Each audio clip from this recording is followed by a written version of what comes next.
Hey everyone, so let's talk about one of the biggest challenges for any storyteller out there.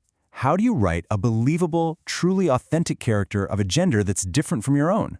It's a real craft for sure, and today we're going to break down exactly how the best writers pull it off. I mean, you know the feeling, right? You're completely sucked into a story, but the main character, they just don't ring true. Their dialogue feels a little clunky, their motivations feel kind of thin, and you just get this feeling that something is missing. It totally pulls you right out of the world the author's trying to build. Well, that feeling actually has a name. It's what we call the gender gap in writing. Think of it like this huge chasm that opens up when writers lean on assumptions instead of, genuine, deep understanding to portray a gender that isn't theirs. Okay, so why does this happen? What is it that makes these characters feel so flat, almost like cardboard cutouts?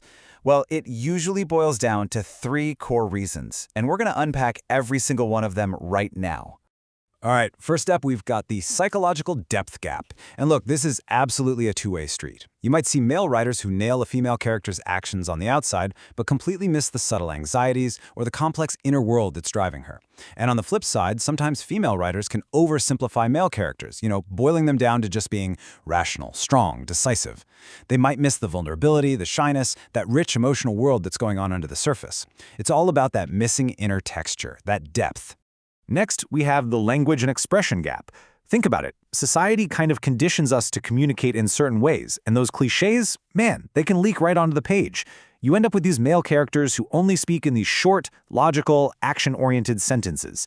And then you get female characters where it seems like every single line of dialogue is about relationships or emotions, but real people, we're just so much more complicated than that, aren't we? And that brings us to the third big trap, social bias. Now this one is sneaky.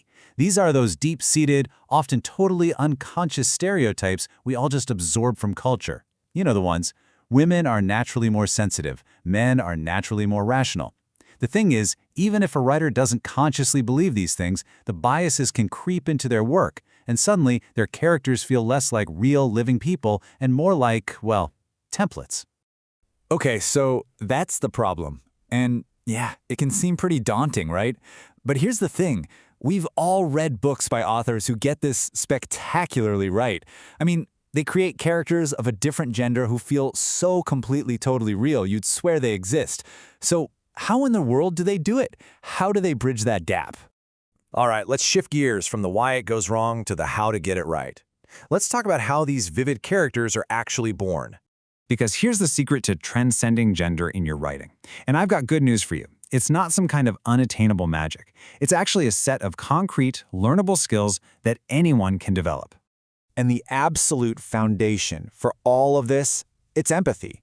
But I'm not just talking about, feeling sorry for someone. For a writer, empathy is an active, imaginative muscle. It's the ability to literally enter a character's inner world to get their psychology, their behaviors, their unique way of speaking, even if it's totally different from your own personal experience. And that empathy, it's supported by four key pillars. First, deep observation.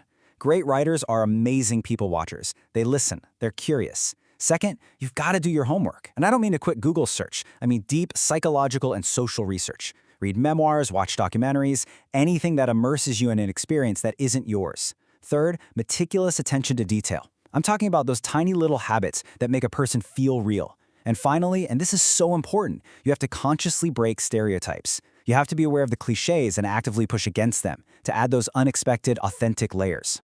And that really brings us to the most crucial point. It's this idea that a sense of life in the details is more convincing to readers than a gender label. Think about it. The little things, their nervous tics, the weird way they hold their coffee cup, their favorite bad joke, that's what makes a character feel alive.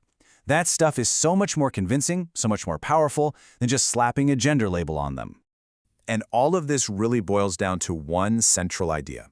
The key is humanity. It's the single most important thing to remember. Because at the end of the day, gender is just an external label. Now, don't get me wrong, it absolutely informs a person's experience, but it doesn't define their entire soul. It doesn't dictate all of their fears, their dreams, or their funny little quirks. The true keys to creating a character that just leaps off the page, they're universal. It's about psychological logic and the details of life.